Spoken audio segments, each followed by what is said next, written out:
Hello, and welcome to the fourth instalment in a series of quickfire shows on Scotland's Euro 2020 adventure, produced by DC Thomson Media. We'll be bringing you these short panel discussions throughout the Scots' involvement in the tournament, and things are looking up. We come to you this morning following the team's superb performance to draw 0-0 with England at Wembley last night. Now, I'm Ryan Cryle, and today I'm joined by two guests. First of all, we've got one of the Courier's columnists, Lee Wilkie. How are you, Lee? Yeah, I'm good. How are you? Yeah, not bad. And secondly, from the Press and Journal side of things, Duncan Shearer. How are you, Duncan? Good. Yeah, absolutely fine. So, folks, have we calmed down yet after last night's happenings? Yeah, it was. I was quite a nervy sort of watch, really, for me. It was. I wouldn't say I enjoyed it. It was pretty anxious, but it was a great result and a great performance in the end, and something that I'm sure will give them a huge amount of confidence. Duncan? Yeah, just see, for me, absolutely amazing. I just think, for the big hype beforehand, the usual England building themselves up with their multi-million-pound players and all that. And you look at the game last night, man to man, Scotland were as good as them. Absolutely as good as them. And I love sometimes, when you see the close-ups, you see McTominay smiling at Robertson and having a laugh during the game. That tells me that there's a lot of confidence in that team. There's a lot of, we don't care who they are. We're enjoying our football. We're working hard. We're playing well. And I think they more than deserved the draw. I know they had the big chance with the one that cashed off the post, and we had the O'Donnell chance. But I just thought, I thought, well done, boys. And the big thing for me was like going into the last game, the Croatia game. I said at the start, I just want something to play for the last game, and that's what we've got. I mean, it's easy for me to say this now, but on our last episode, I did predict a draw. So going into the game, I felt pretty optimistic. I felt that the occasion itself would be a leveler. Were you guys of the same mind, or were you surprised by the way it all sort of panned out? Yeah, no, I was similar to you. I sort of hoped anyway for a draw because I thought to myself it would go into the final game against Croatia, which obviously it looks like it is going to.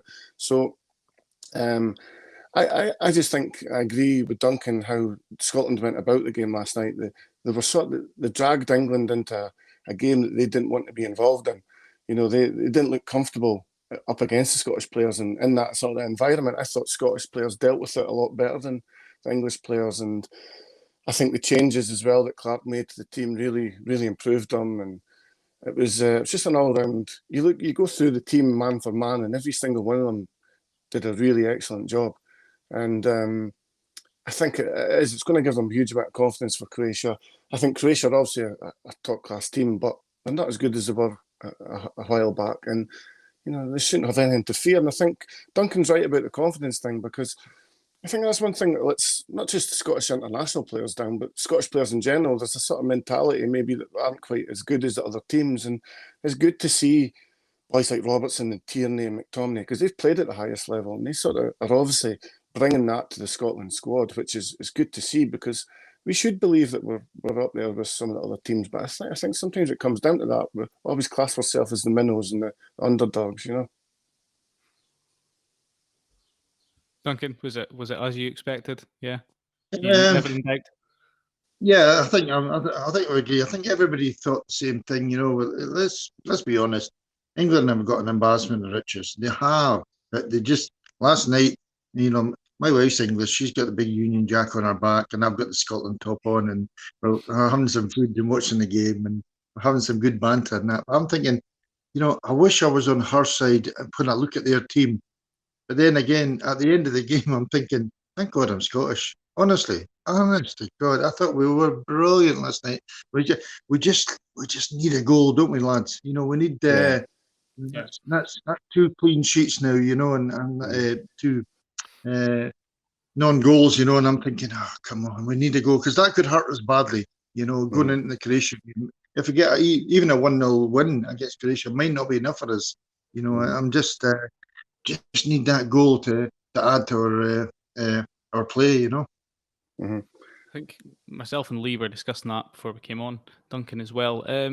I know throughout the game there were a couple of scary moments. There was John Stones' header early on, obviously, which came back off the post.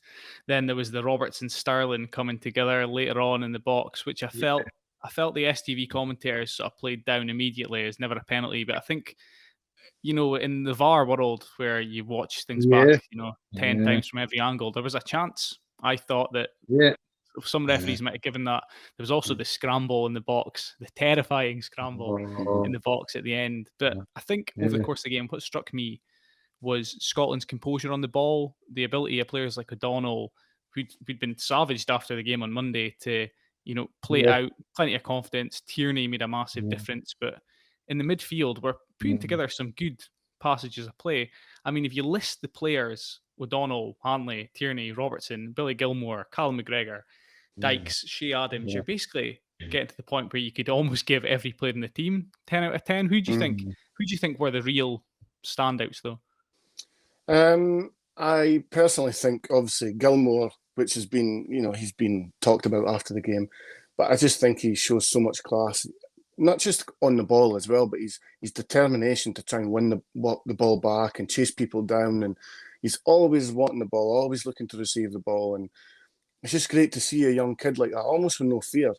And also, I was quite critical. I wasn't critical of O'Donnell in the first game against Czech Republic. I just felt maybe he lacked a little bit of confidence and he didn't quite look very comfortable. But fair play to that boy to then go out and put in a performance like that in probably the biggest game of his career against England, because there was obviously a bit of scrutiny on him. And if he hadn't played so well, or maybe made a mistake or whatever, then everybody would have came crashing down on him just after the Czech Republic game. So it's testament to him that he's went out there and performed the way he did. So hats off to him. But again, I go back to what I say. I think you could go through everybody in that team and give them a very good rating out of 10 for the jobs that they did.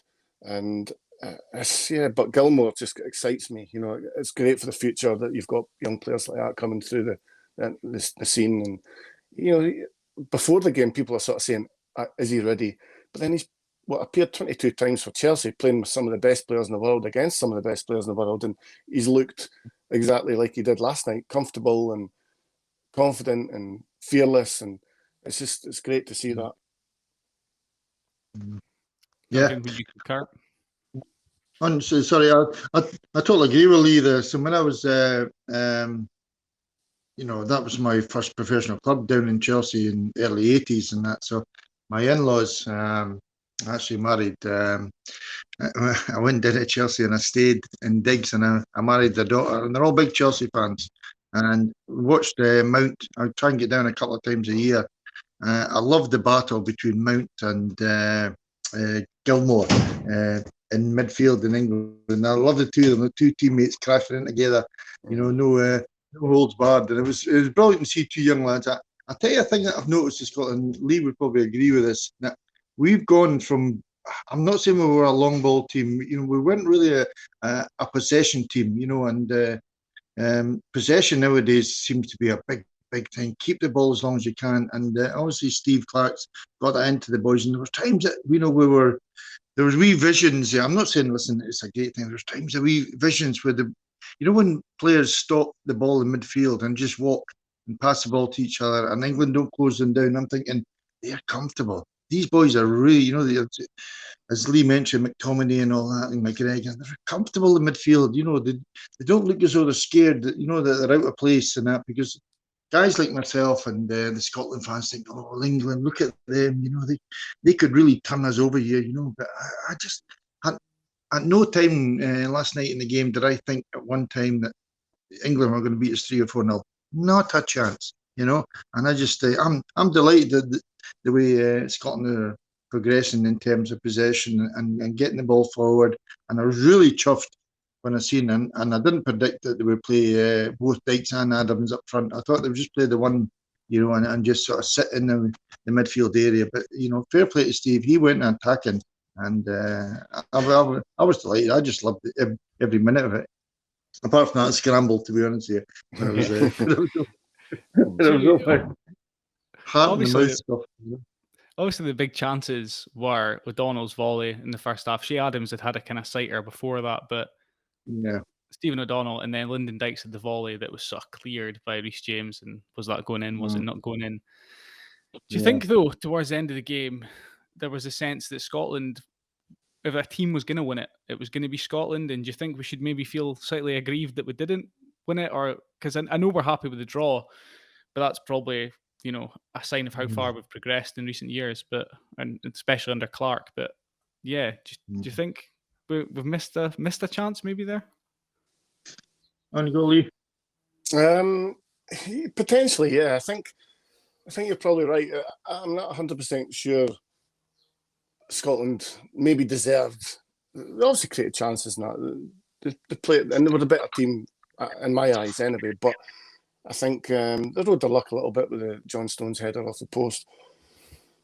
And I don't know. I think it's a tough one, that. But I think the save from Pickford for O'Donnell was brilliant. It was unbelievable. It was a really good save. I'm not too big a fan of Pickford, but I think he done really well for that. And again, the one where I think it was probably going wide when you saw it from the angle behind.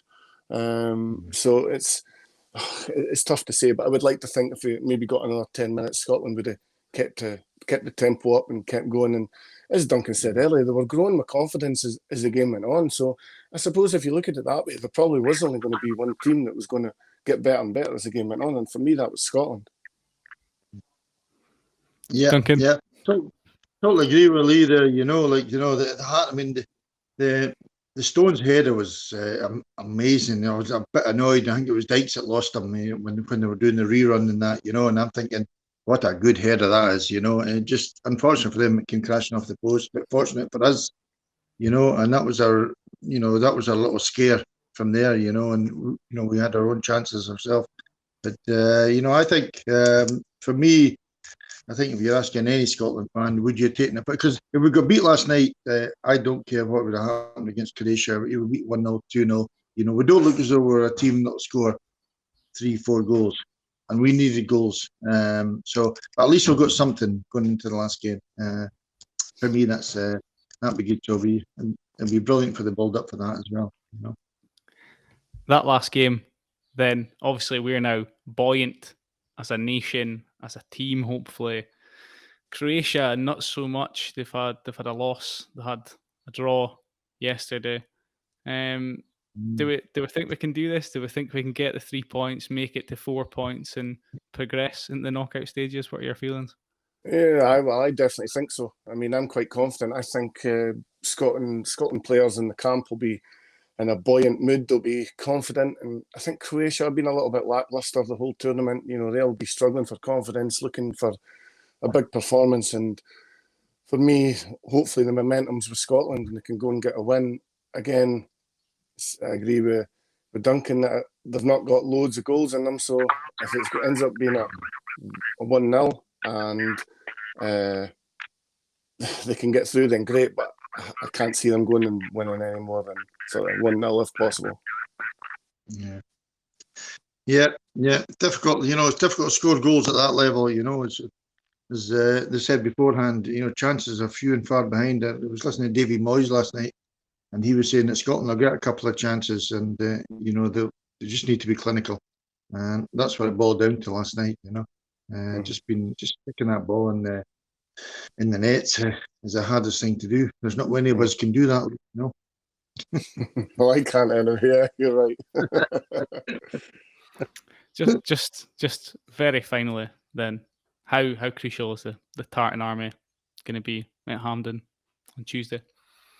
Massive. You can see the sort of lift that fans in general just give football players nowadays, when they're back in the stands, and the Tartan Army will be so excited and so vocal for the game. So I think they'll be massive, and hopefully that's the difference. Yeah, look as though I'm getting lots of videos. My son works in London. Obviously, he's down there with Scotland top on, and he's having a great time. So he looks as though I've had some great times. I was out in Mexico, and '86 in the World Cup. I was in France in the World Cup. I was down there, with the Tartan Army, and there's not a better feeling. I wouldn't say that to the wife, but there's not a there's not a better holiday away from the Tartan Army, and I just hope we get behind this. I hope we get a good win, and wow, if we can progress to the second phase of a tournament for the first time.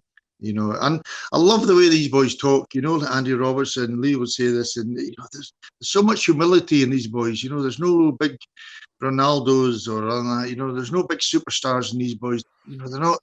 If they get on the bench, they're fine. I'm just happy to be here. This is what we want with Scotland. This is what we want the players on the sidelines to be happy and encouraging the boys that are starting the game and everybody getting together. I think we've got that. I'm not sure England have got that in their team, to be honest with you. I don't think they've got that togetherness that we have, All right. Well, until Tuesday then, thank you very much, guys, and let's hope Scotland can do it. Good. Thank you. Nice to see you again, Lee. You too. Cheers. Take care, See you mate. later. See you later. Cheers.